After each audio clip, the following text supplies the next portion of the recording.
Here is the first album by Yes. I'm not going to try and name the figures. I believe that's John Anderson with the highest voice in the universe. But this is their first album. Now, when I was in garage bands in middle school, the one kid who played guitar real well, his dad had also been in garage bands growing up, and he loved Yes. I remember he would give us a lift to the amusement park, put on Yes songs, and he'd be playing along on the steering wheel to the bass lines. He was a bass player. I was a bass player in that band, and loved it. And so that was my first introduction to Yes. Actually, my first introduction to Yes was when I was real little. That song, Owner of a Lonely Heart, was popular. My dad hated that song, and rightfully so. So, I never read these sleeve notes. Look, they mention these guys. They're bad luck to me, so I'm not going to say the name. But this is an American pressing of the first album. A little bit of dirt here I should take care of. And so I knew of Yes from Owner of a Lonely Heart. And there's the one video where there's a white background, and they're all in tuxedos, I think, sort of floating in the air. Must have been green screened. And they flip around and things. That was all I knew of Yes. About 10 years later, I find out about Yessongs, and he's telling me how great they are, and he'd seen them at the Rubber Bowl. And then I got their boxed set, which I don't have on vinyl. But one of the songs, I think the first song on the whole set, is Every Little Thing, the Beatles song, which I always liked. And they do a great version of that. That's on here. So when I found this album at a record store, I don't think that's what I paid. That seems unlikely. I probably paid less than that. But this is tough to find on vinyl. This is an Atlantic Records pressing. But when I found it, I snapped it up. I like that album. Second album, Time in a Word, and you'll have to look it up, but I think this was when they switched guitarists during this. So one guitarist is on the front who didn't play on there much, and one is on the back who played on most of it and got kicked out. I think Tony Kaye, someone will correct me, or Peter Banks, one of them, plays mostly on this, but then left the group or got kicked out and was replaced, I think for his temperament, was replaced by whoever's on the front cover here, which would have been, I don't know, we'll check on the next album. But this is another Atlantic pressing. I don't remember where I got this, probably at that same record store. It's a nice bookstore near Kent State University called Last Exit. And one of these songs, I liked Every Days, or that one of these. It's kind of a transitional album. Not bad. I'm not super into Yes, but I'm showing these because these are all the Yes albums I have, or I'm going to have, with one exception that I'll get to. So this is their breakthrough, Mr. Broken Leg. I would always see this advertised on the Atlantic. This is a late 70s Atlantic pressing, and as you can tell, because, see this? They had 4 digits when this album came out in 71. So the original issue would have been SD and then 4 digits. Then in the 70s, they renumbered everything, and they made it to 5 digits like that. And they started using these inner sleeves. In the early 70s, they had one that would have 16 albums for sale, and every single one seemed to have this on it. If you look closely, I wish I had one handy.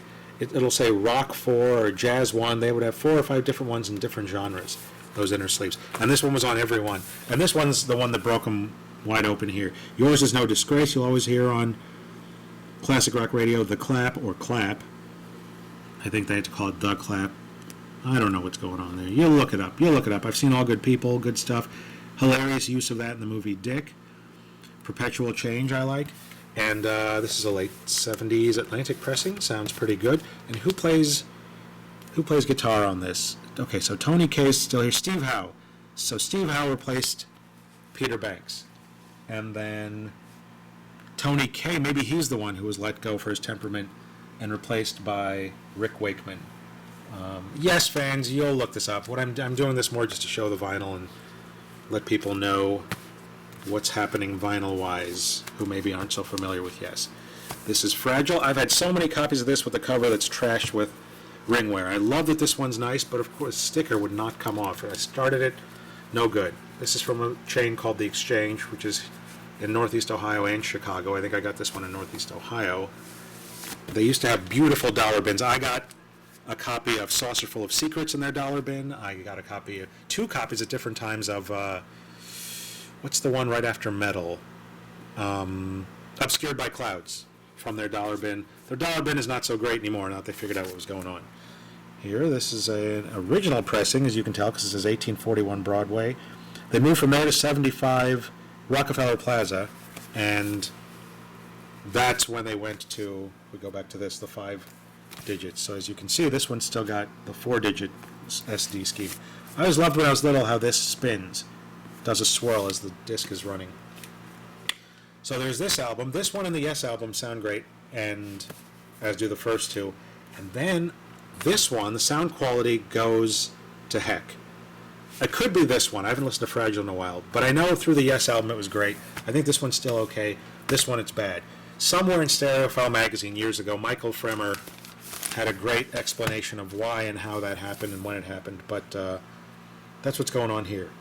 So this is the last one that came out after that. I think they maybe went from tubed equipment to transistorized boards. I don't know. This one I always found a little bit more pretentious. This again I would always find in terrible shape, but I've got a good one here. And this one's got glossy laminate, lightweight paper, whereas this album that came out right before it is an original pressing with heavy paper. That's because this is also a late 70s pressing. I'm sorry. This is also a late 70s pressing. And as you'll see, yep, it's got that, and it's got 75 Rockefeller right there. And it's got the 5 digits. So you see when they went to 5 digits later, they renumbered things in order. 19133 is close to the edge. 19131 is the Yes album. And in between, if you get a 5-digit later 70s copy of this, I bet you it's 19132. So those are the 5 Yes albums I have. I used to have the next album in this sequence, which was Yessongs. Yessongs is 3 discs on vinyl. I had a quite beat up copy of it for years. I never really listened to it because, as I mentioned earlier, I'd gotten my fill of it on the way to the amusement parks growing up in the summer for my friend's dad. Not a bad album, I just wasn't that into it. And then for $8 at a half-price books in Chicagoland, I got a sealed copy for $8.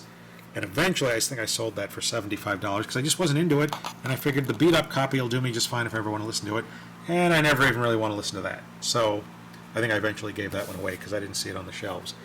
But that's my odyssey of Yes. I don't think I've ever had any other vinyl. I may have had a copy of that early 80s album with Owner of a Lonely Heart, OU918, OU812, which is a pun. I think that's them, or that's Van Halen. It's one of them. Well, OU812, I had their vinyl copy that the library here was getting rid of at some point, and I think I gave that away pretty quick. But other than that, no more Yes vinyl for me, and even these I don't listen to that much. Occasionally I'll put this one on or Fragile. But that's it.